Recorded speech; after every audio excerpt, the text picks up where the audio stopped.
Pero ang problema, ito tulad nitong ginagawa ko ngayon, maganda yung silya natin. Binilihan na tayo ng kumpanya ng magandang silya, hindi natin ginagamit yung likod. Okay? So pag ginamit, kasi hindi ako abang sabay. Pag ginamit mo yung sinasabing ergonomics, di ba? Pag ginamit mo yung kurba ng silya, sasaluhin niya ngayon yung likod mo. Pero pag busy ka, na nakayuko ikaw, sasakit din yung leeg mo na pagkatagal-tagal. So mostly posture ang kailangan natin.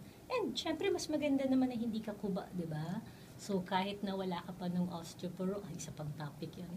Pag wala ka pang osteoporosis, medyo kumukuba ka na dahil nakayuko ka, parating nagko-computer, or kahit yung mga bata ngayon, may mga nakikita na rin tayong mga pasyente na sumasakit ang leeg dahil sa kahit telepono lang o kaya yung mga tablets nila, di ba?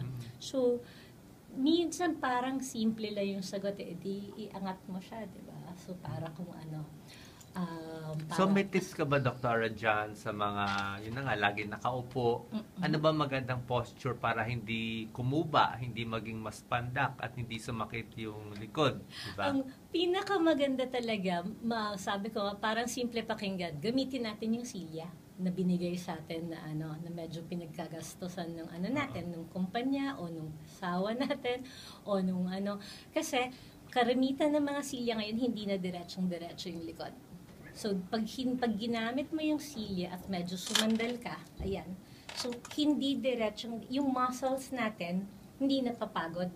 Okay? Nare-relax siya. Nare-relax siya, yes. So, actually, more than pain relievers, pag may nakita akong today, ngayon lang, pag medyo masakit ang likod, pag back pains, then, mas maganda ang muscle relaxant.